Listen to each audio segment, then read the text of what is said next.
lleno de pride and satisfaction al presentar... Versión original todos los días. Todos los days. Todas tus pelis favoritas en versión original. Todas las movies. Y los martes, más películas y más sesiones. Y los martes, more and more and more.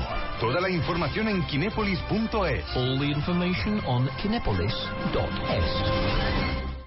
Si necesitas mejorar tu inglés de una manera rápida y efectiva este verano, apúntate a los Summer Impacts, un curso de inglés intensivo con el que mejorarás tu comprensión y agilidad oral en un tiempo récord. Eso es lo que buscas, ¿verdad? Pues no lo dudes y apúntate a los Summer Impacts. Haremos hincapié en la construcción de frases, realizaremos continuas preguntas y respuestas, siempre con el método Vaughan. Con Summer Impacts verás rápidamente cómo mejoras con el inglés. Más información en grupovaughan.com o en el 911335831.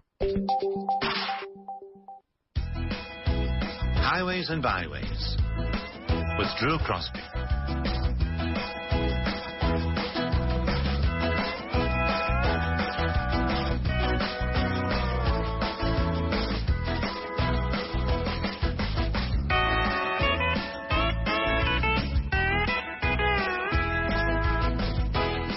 Good afternoon and welcome to today's edition of Highways and Byways on Vaughan Radio. It's Drew here and I'd like to welcome a special guest today. It's Carlos Goga. Hello, Carlos. Hello, Drew. Good morning. Good morning. Thank you very much for coming to the program. And thank you very much for inviting me to come here. Carlos has a book out I want to talk about. We're going to talk with Carlos today about a book, and what's cool about this is you're doing it in English. And, hey, you know, this is not your native language. No. And the hard thing is that I wrote the book in Spanish. It's not already in English. I like it to be, but it's not already. You would like the book in English? Of course, and lots of people have asked for me. Is that right? Yeah, when is it going to be in English? But I don't know. It's not so easy. Well, let's let our listeners know a little bit more about you. Carlos Goga, you are from... Valencia, the area of Levante. That's it. And then from what I understand, your second favorite city could be perhaps Madrid. And then your third? San Francisco. San Francisco. Why is San Francisco such an important city in your life or for you? I went there back in the 90s, and I found the real world we live in. It was so multicultural. Yeah. It was, for me, it was like a Benetton city. I could just go to the street and see black people with white people, with yellow people, mixed couples, lots of living without any difference of races or ages. And for me, that was shocking. I thought that was more common, but then I found out it's not that common in other places. So at San Francisco, you learned you thought it might have been standard, and then you found it was an exception. Maybe. That's it. And when was this approximately? It was in 1993. 1993. So you went to San Francisco in 1993. From what I understand, from what I've read and about you, that was your experience there was a turning point. Yes. Can you let us know what you were doing before and what happened in San Francisco to you as a person? It sounds like it was pretty important. The thing is up to this point, I was just Spanish. Just Spanish? Just Spanish. When I went to San Francisco, I was studying a Master in Business Administration, an MBA. In San Francisco? It was in Houston, but as the program belonged to the University of Houston, we could ask for exchange with any of the related universities they have agreements with, and I chose San Francisco. I chose San Francisco. And once I arrived there, I felt I was a citizen of the world. It's like, wow, I'm not only from Spain, but from a very bigger place that's called the world. And for me, it was a turning point in that sense. And also I discovered different points of view that I never thought about them, never listened about them. Never heard about them. Never heard about them. Mm-hmm. And so this is like your revelation, right? I mean, we all have a period, I think, that most of us, it happened to me here in Spain as well when I came. And so what was that revelation? What was that turning point for you? What happened to you in San Francisco? What I just said, the revelation of you were a world citizen, you saw things through different eyes. Is the thinking and the feeling that I could do anything in the world, but not only in Spain, was very empowering for me. Very empowering, yeah. Wow, I don't have to work for a Spanish company. I can work for an American company, and in fact I did. I don't have to live in Spain. I can live wherever I choose. Yes. I can travel all around, and I know how to communicate, and I can empathize with people, because people is like me in other places of the world. This was like an opening of the opportunities for living, and that was great, important. Oh man, that's so interesting. So then you found something. You were you came across. Is that a phrasal verb, by the way, to come across? It is. That's our phrasal verb alarm. To come across, Carlos, any ideas? You came across a book called Ecotopía. You came across. Do you know that phrasal verb, to come across something? Mm-hmm, mm-hmm. How would you explain it, just for our listeners, to come across? To discover. Yeah, to discover without looking, right? Yeah, of course. So you discovered, you came across a book called Ecotopía. Mm-hmm.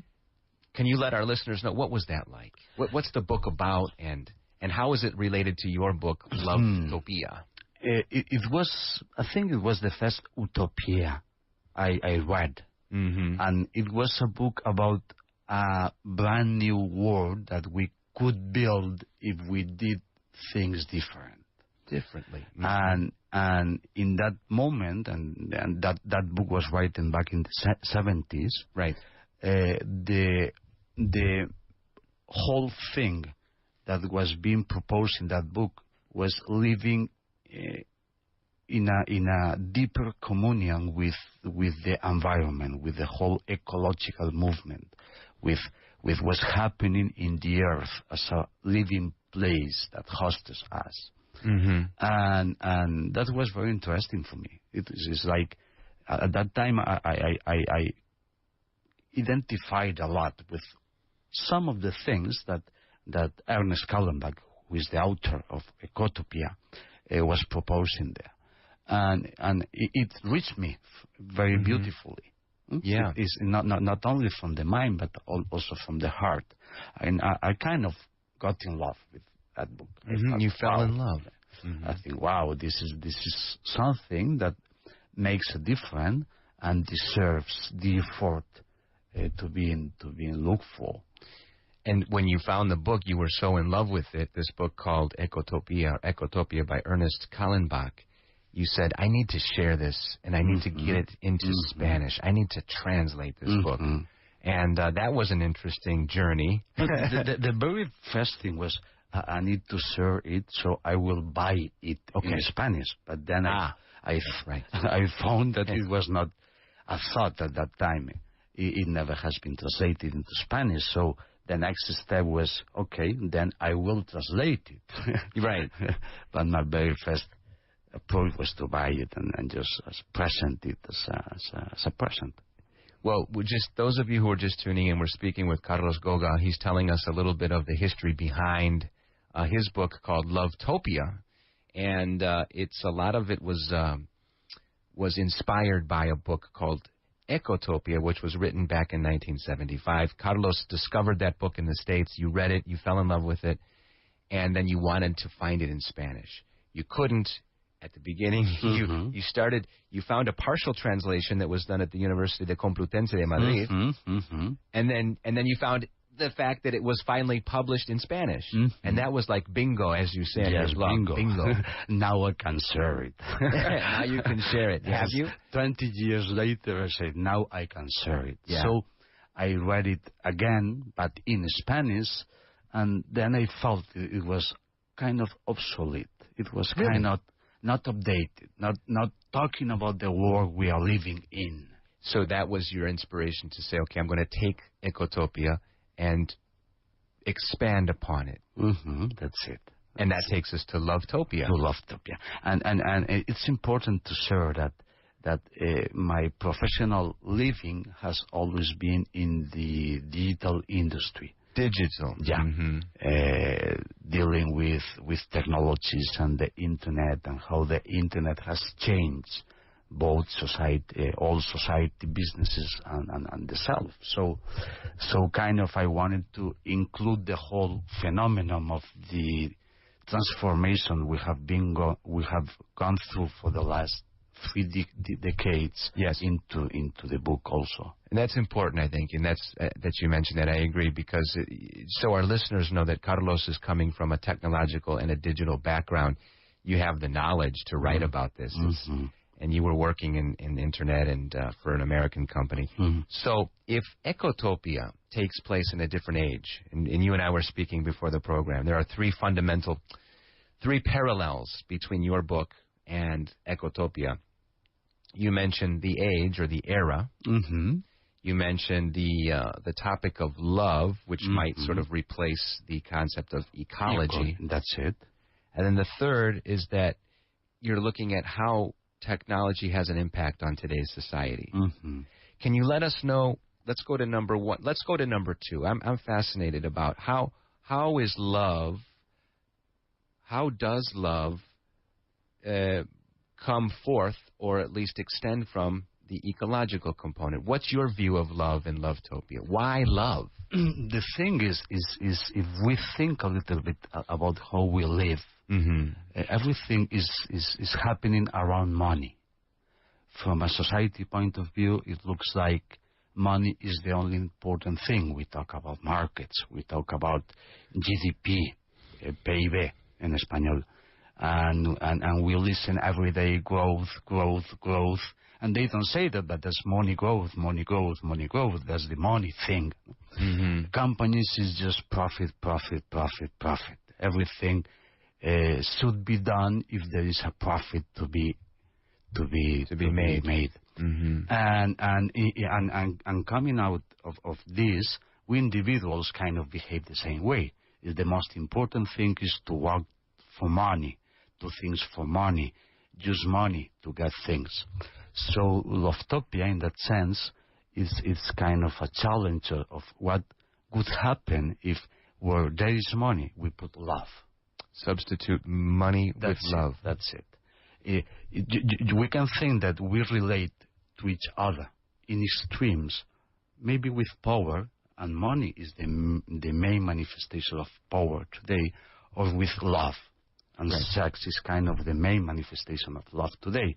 In the extremes, we move in that continuum. I see. So it looks like society is in the power, money part of it, and then I built a society, and the individuals living in that society who have chosen to live in the love stream. When they live in the love stream, are they rejecting money and power? They're just they've chosen to live a different lifestyle. Where does this take place? What happens? Lovetopia right now happens in the Levante Español, in a place starting in Castellón and going down until Cádiz. All the way down, from Castellón to Cádiz. And this is a revolution which you envision taking place going back to Ecotopía, what Mr. Callenbach did with Oregon, California, and Washington. That's it. Which was a revolution in terms of ecology. You've taken it and built on this concept of a revolution in love. Yeah. But is a love understood from a very practical point of view. In what way? Very easy example about this. I like to say that somebody loves anything, like his job, his place, his mate, when he likes it 3 times. When he likes it 3 times? That's kind of, if you like something a lot, and you can kind of state, I like it 3 times, then you love it. It's like, I see. It's like triple like equals love. That's it. And in fact, this comes from my personal experience, because I discovered that I was living a life that a lifestyle, let's say, that put me every single day in places I didn't like, with people I didn't like, to do things I didn't like. And I say, I don't want this kind of living. Right. I would like to have a living of going to places I like, to do things I like, with people I like. So you like. So there's the triple life. That's it. So wow. So that is not the abstract love that we just kind of receive from media. It's a love that is applied to every aspect of what we are and what we do, both individually and collectively. So it sounds like it's a search, really. I mean, you're talking about so many different things. One word that comes to mind is a calling versus a job. When you are working in an environment that you're not happy in, you're with people you're not particularly enjoying to be with, and you're simply unhappy with what you're doing, you're looking for something. It's a search, and you might have found your calling. La vocación has encontrado. We could say that. If we think about education, how education works today, we keep saying, young people, you have to study and grow in something that will serve you to make money. We say que tenga una salida profesional, who has a career open for you. Right. And if somebody wants to start a business, we say to that person, you look for a market niche where is money for you. Right. It's like the money. Right. In Lovetopia, and that's the way I feel, and the way I behave and serve, is, no, forget about that. If you want to study what you like a lot, right, what you love. If you want to create a business, do what you love. Be extremely good in that, and then let money come. Because money will come naturally. Naturally. You don't have to hunt it. You only have to let it come. You don't have to hunt for it. Yeah, that's it. That's fantastic. That's it. That's fantastic. You know, I was reading over the weekend about education, like you mentioned, and the MBAs that are being taught around the world. And there was an article about the need to reform MBAs because they are so oriented towards money. And you think, well, okay, well, that's the point. But it is ironic because when you get into the business world, you hear about things like corporate social responsibility, giving back to the community, the need in today's world to do what you enjoy. And yet, if that's the case in the real world, or if that's what we're saying is important, apparently it's not really being taught at the MBA level. I agree with that. We haven't said that, but I'm an economist. So my estudio universitario. Yeah, your university degree. That's it. My university degree is economics, and I did a master in business administration. Yes, and I serve as a directivo. Yeah, as a director, an executive in big corporations. So I know very well the business world. Absolutely. And I know business schools in that sense. That's why I think it's great that you say that. It's coming from a person who has been there. And the thing is everything that is happening in education, and from the very beginnings when we are a child to the very end when we are just almost to start our professional living, is targeted to serve big institutions. You have to be the right standard piece they need. Right. And it starts very young, right? Did you get a sobresaliente or notable? Yeah, that's it. And it starts boom, boom, boom, boom, all the way up. And it's competition is just looking to fit in a world that already is built, and that is obsessively looking for money. Right. And that's what's happening. In Lovetopia, the thing is just forget about that. We need to build an education so as people, children, boys and girls and youngs, can learn how to live deeply, right, in peace, in harmony with nature and the others, and being able to offer to society what are their best. They just that they can offer. That's it. What they can contribute, and being able to build the new thing with the energy of being young. Because if we think when we are in the 20s, we have this special idealism, and this special energy of changing things. But the whole system we have right now says, okay, just forget that. You need to go to the standard way. Instead of saying, okay, let's take this very beautiful young energy and let the new thing flourish, and let's see what happens. So the institutions, are they afraid of losing their power? Of course. And if this is lovetopia, or lovetopia, as we would say in English, how much is this utopia, and how much is this real? In other words, if I go to Levante in 2033, and I'm living in lovetopia, what would be the exchange or the means of money? Let me ask in a different way. Okay. One of the things I have done in Lovetopia is to give voice to lots of things that are happening today. Okay. You mentioned that briefly, like the sharing economy. That's it. Sharing economy is one of them. The common goods economy is one of them. The economics of happiness is one of them. That's interesting. Can you give us just what are the economics of happiness? This is a movement that says GDP is not God. It's just that straightforward. Well, I've heard this. The GDP is a perverse indicator because it doesn't talk about people. Well-being. Doesn't talk about well-being and healthy eating. Do we need to then modify the books and come up with an accounting system that provides a way to measure that? Of course, we should. And part of the proposals that are coming out of the common goods economy refer to that, just to build a brand new accounting system that, apart from just looking at the economics, they look at other parts of what the economic activity has, like well-being of employees, impact in society, neighborhood relationship with suppliers, contribution to stakeholder relationships.